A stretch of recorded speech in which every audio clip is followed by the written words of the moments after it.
Yan, so good morning mga kampionista. So nandito po tayo sa farm ni Sir Alvin sa Jaén, Nueva Ecija. Top rank game farm. Yan, so kasama rin po natin si Sir. Ako po si Christian Saigo, sales representative po ng Kampiyon. Yan, so syempre, hindi mawawala si Sir. Alvin Franco po ng Jaén Nueva Ecija, Top Rank Game Farm. Yan, so good morning po Sir. At Magandang salamat umaga. po Magandang umaga at sa inyo. napaunlakan nyo Good po morning kami po, rito sir. sa Salamat sa farm nyo. pagbisita nyo dito sa Top Rank Game Farm. At kahit paano napuntahan nyo yung aking munting manukan. Yan, so syempre Sir, requested by Sir Christian. At Opo, syempre para. yung sila Sir Totoy. Yan. Salamat nga pala kay Totoy Agri ng Nueva Ecija, tsaka si Sir Christian, tsaka kay Boss Santos. Yan, maraming salamat po Sir. At kamusta naman po ang buhay pagmamanok Sir?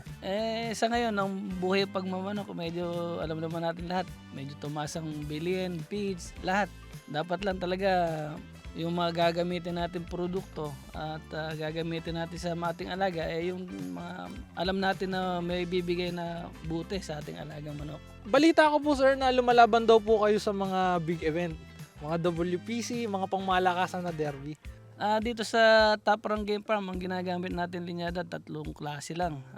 Roundhead, sweaters at saka hats. Meron tayo sa sweaters, 2 klase, 5K at saka Golden Boy. Sa hats naman, Gilmore at Cali hats. Sa roundhead naman, ang nasa akin dito, Boston Millionaire at saka yung pogi at magaling ni MBE.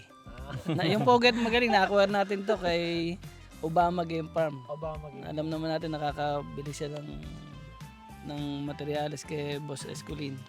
Nakaka-wear tayo nun. Tapos yung isa naman Boston ko kay LGP, kay Leslie Permias, yung pamangkin ni Lancy De La Torre sa Bacolod. Mga pangdiinan pala rito Sir Christian. Oo nga, no? Puro mga big time yung galing yung bloodline ni Sir. Puro mga big time. So, ano po ba kayo Sir? Breeder or fighter? Noong una, fighter ako And nung nagkaroon ng demand na meron ng nag-inquire ng manok, na-venture na ako sa fighter breeder na sitwasyon. As of now, kita nyo naman. Hindi ko na sa pagyayaba, kita yung mga puro babae na sold out naman. Naiwan, na Awa sold ng out Diyos. na Sir, no? Naubos naman po. Opo. Grabe si Sir, sold out. So, ibig sabihin talaga Sir, marami nagtitiwala sa Top Rank Game Farm. Awa ng Diyos, itong for the last 3 o 2 years, maganda score natin. Kaya, ayun, ang resulta, ubos yung manok. Kahit pa paano. Sana itong Susunod na breeding season, swerte pa rin tayo. Swerte yan Sir. Baka mamaya Sir Christian, mapabili pa tayo rito. Oo nga, no? Anong problema, manok lang yan. Yeah. So, yun naman po. Ano po ba yung mga nagiging problema nyo rito sa farm Sir? Since na, matagal na po kayong breeder and fighter. Normally, sipon lang naman ang talagang nagiging problema dahil sa Pilipinas, yung panahon natin, hindi mo masabi, minsan mainit, sa hapon, uulan. Opo. Kaya pag matuto kayo sa pag-breed, kailangan matuto ka rin pag-aralan yung panahon. Kunyari, umulan, kailangan mag-preventive ka na para bago pa lang dumating, alam mo na yung gamot na bibigay mo. Yan. So, speaking of climate change, Sir, no? Opo. So, kagaya niyan, init-ulan, hindi natin namamalaya, nagkakasakit na pala yung mga alaga nating manok. So, nandito po si Sir Christian, ang product specialist natin.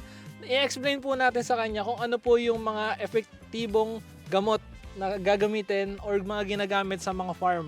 So, Sir Christian? Yun Sir, unang-una po, mai-recommend ko po sa inyo itong aming Rest Power. Unang-una po, ito ay organic. Suplemento po ito na pangtuwang natin. Halimbawa po, may ginagamot tayong may sipon na manok. Ang kagandahan po dito is yung manok natin is hindi may stress. Anti-stress siya Sir, na ang pinaka-main ingredients is eucalyptus. So yung paghinga ng manok natin, yung mga nakabara sa air sac, tinatanggal niya po, nilulusaw niya and then inilalabas. So hindi lang po, hindi po mai-stress yung manok kahit na halimbawa nagbibigay tayo ng antibiotic. Pwede po nating isabay si Rest Power. Opo, para nang sa ganon yung manok natutulungan natin upang mabilis gumaling. Kumbaga, more on organic siya. No? Yes po Sir. So, wala po siyang overdose mga kampinista. Opo, yun po ang kagandahan sa Rest Power po. Mainam at walang overdose. Opo, kumbaga sa tao Sir, si Rest Power po kasi, di ba po, pag may sipon tayo, gumagamit tayo ng Vicks. So, si Rest Power parang ganun din siya, sir. Lumuluwag yung paghinga niya. Paghinga. Opo, hindi po siya nai-stress. So, mabilis po yung nagiging paggaling ng ating mga alaga. Yan, susubukan natin yan dito sa Top Rank Game Farm. Sige po, sir. Masubukan nyo din po yung galing ng Rest Power na. So, yun po sir. Bukod po ron sir, ano pa po yung mga nagiging problema? So, since na fighter po kayo, so syempre meron pong mga kinokondisyon. So, ano po ba yung mga mostly na ginagamit nyo? Mga kailangan gamitin pag nagkukondisyon? Sa pagkukondisyon kasi, nagsisimula talaga yan sa pag-aalaga mo ng manok. Mula sisiw hanggang ilabang mo siya, kailangan naobserbahan mo sila. Makikita mo kung sino yung malakas, kung sino yung mahina. I-eliminate mo na yung mahina at yung malalakas ang ilalaban natin. Ngayon naman, sa mga gamot, kailangan din, maalam ka, bago ka magbigay ng gamot, alamin mo yung gamot na ibibigay mo doon sa manok mo. At kung maibigay mo man, uobserbahan mo yung kung paano gumagana yung gamot doon sa manok na binigyan mo. Bago, para pagdating ng laban, alam mong gagana siya sa pagdating ng laban. Tama Sir Christian, no? Oo nga po eh. Maging mag-obserba tayo, yun ang the best key sa pagmamanok at sa paglalaban ng manok. Maging mahusay kang obserban. More on observation daw mga kampinista. So isa yon sa tinuro ni Sir Alvin kung paano mas maging mapabuti yung mga paglalaban natin. No? Kasi kapag kilala mo yung manok mong ilalaban, alam mo sila kung paano paggalawin, alam mo sila kung dalin sa pick bago maglaban. Yan sir, nararanasan nyo po ba sir yung pagdating po ng manok niya sa sabungan is nagkakahalak or nagkakasipon, matamlay. So hindi naman po maiwasan yung mga ganong sistema lalo po sa stagan, di ba? Normal po. Ilalaban pa lang As of now, wala pa akong na-encounter na gano'n. Kasi nga, kailangan maging mabuti kang observant sa alaga mo. Healthy sila, malakas sila, bago mo talaga dalhin doon, talagang ready for battle sila. Wala akong na-encounter kahit isa na naglumungkot sila o ano. Kaya lang, siyempre, pagdating sa rueda, ibang usapan na yun, sila na yung magkipaglaban din. O wala na po may tutulong ron. Wala no? na po. Sila na po yung bahala. Basta nabigay natin lahat yung para sa kanila. Yan, tama si sir. Ano po ba yung mga mabibigay niyong tips sa mga gustong magsimula? Sa kagaya kong may munting manukan at sa magsisimula, tama naman sinasabi ng mga big time breeder na magsimula ka sa tamang manok o quality manok. Pero siyempre, sa experience ko rin, kahit ganito lang tayo, hindi lahat ng nakukuha natin sa mga big time breeder, wag tayong mag-expect na yung kanilang achievement, magiging achievement din natin. Tayo ang gagawa ng pangalan natin at yung magiging score ng palahi natin, yun ang magpapakilala sa atin bilang magmamanok. Kumbaga tayo guguhit ng sariling palad natin. Oo, tama doon si sir. Tama po yan.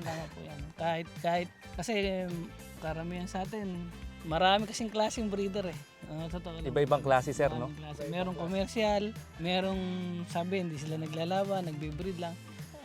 Dapat talaga natetest mo yung breed mo para sila na bahalang humusga dun sa breeder at dun sa binreed mo.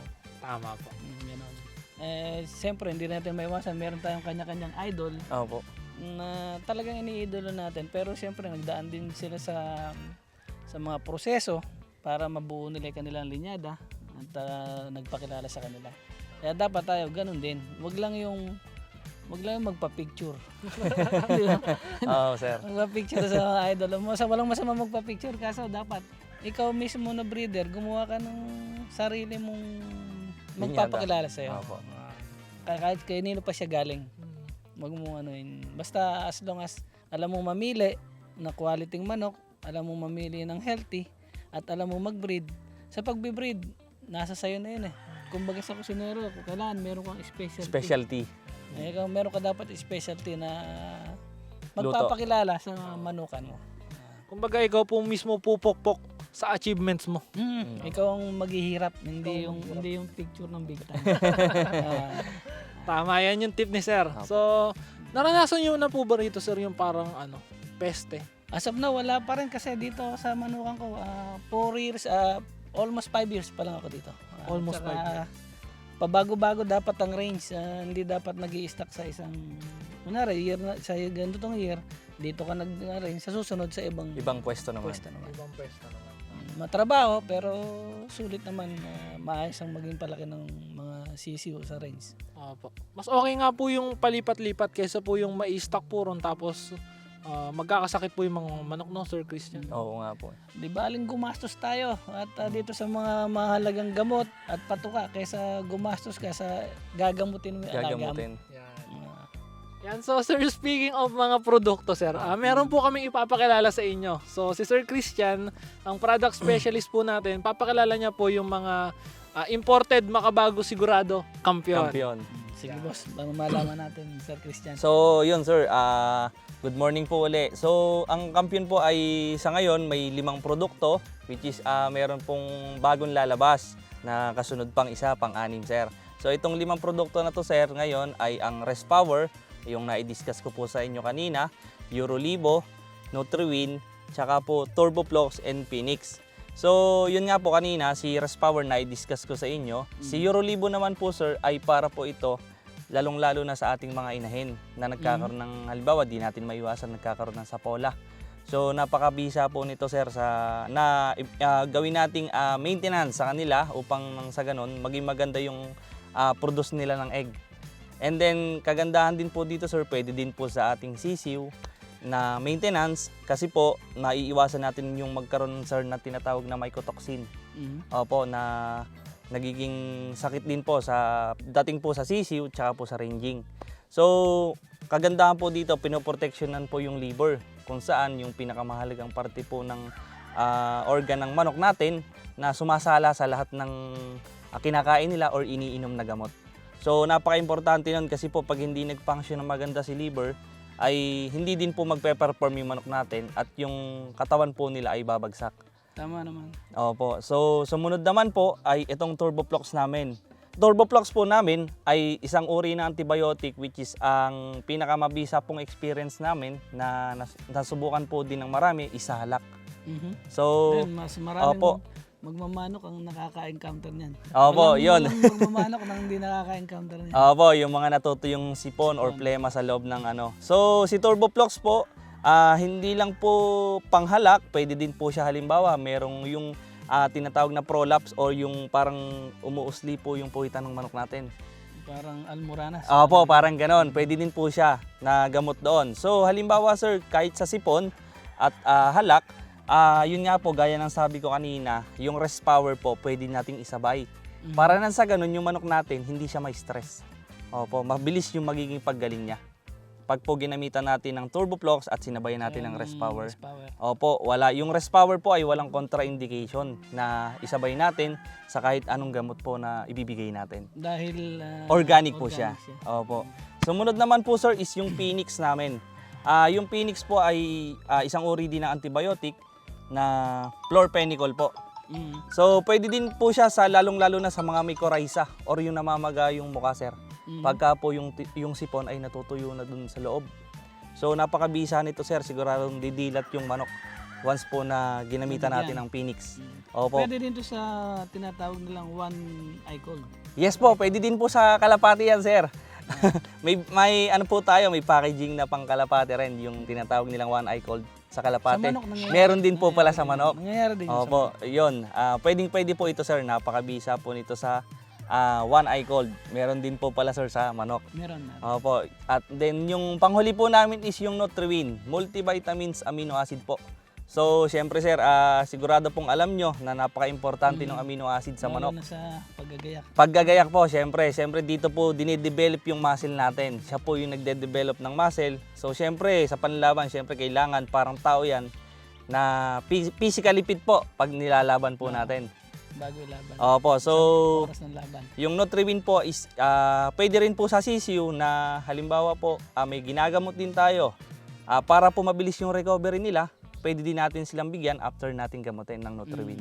Yan sir, based sa mga gamot natin sir, kagaya nga po nung sinabi natin kanina, climate change, init ulan. So talagang mga epektibo tong mga gamot na nasa harap natin. Masusubukan dito yan sa Taparang Game Farm. Yan.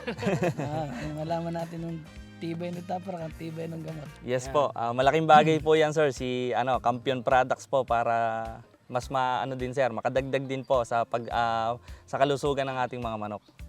At susubukan natin dito yan. Yan sir.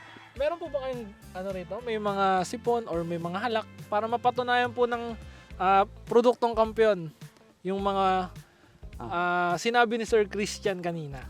Titingnan daw natin kung meron may sipon dito. Alam ko kasi medyo maaga po ko dyan. Apo. Pero titingnan natin kung meron. So yun sir, nasabi niyo po kanina na meron po kayong manok na pabalik-balik po yung sipon, ano? T-shirt. Opo. Ilang ano niyo na po siya ginamot sir?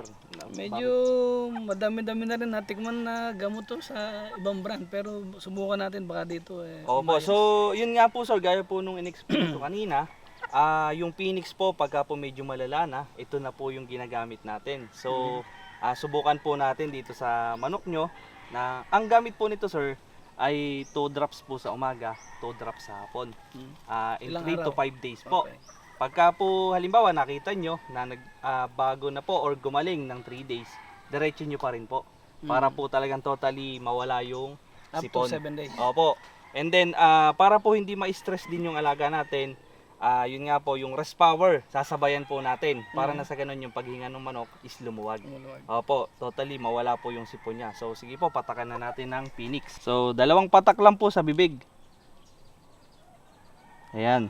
And then yung rest power po, pwede din po siya ipatak sa ilong. Pag po may nakita kayong sipon sa ilong na nakikita nyo po barado, patakan nyo lang po magkabila para po malusaw yung sipon niya dun sa loob. And then isa po sa bibig or 2 drops po para po matunaw.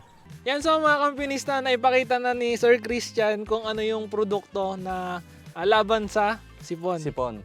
Ano po yung masasabi niyo sir dun sa gamot na pinakita po ni Sir Christian? Sa pagmamano ko, ngayon lang ako naka-encounter ng mayroong gamot na may Eucalyptus. eucalyptus. Karamihan, hindi ako nakakita nito. Tsaka organic siya. At sinasabay sa antibiotic. Antibiotic. Opo. Normally, pag nagagamot ako dito, antibiotic Antibiotic lang po. ang magkasabay. Sa ibang brand. Pero ngayon lang ako nakakita. Sana umayos dito yung isang hen na nagbibigay pa rin sa akin ng golden egg. Yan, so maraming salamat po sir sa oras na binigay niyo po sa Salamat amin. po sir. Salamat po. Opo. Salamat po. So baka meron po kayong gustong pasalamatan sir. Nagpapasalamat ako sa Team Kampiyon at sana marami pa kayong matulungan kagaya kong magmamanok at mabigyan ng maayos na impormasyon tungkol sa pagmamanok, sa gamot na inyong produkto. At nagpapasalamat ako kay Sir Totoy ng Agri Supply ng Nueva Ecija, Santa Rosa, sorry, Santa Rosa. At saka kay Sir Joe Santos ng Talavera. At ako inyong nabisita dito sa Top Rank Game Farm. So maraming salamat din po sir at hiling ko po na mas mapaganda po yung sales ngayong yan. So mga kampionista, maraming salamat po at inuulit ko, Imported, mga bago, sigurado, kampiyon! Number 1.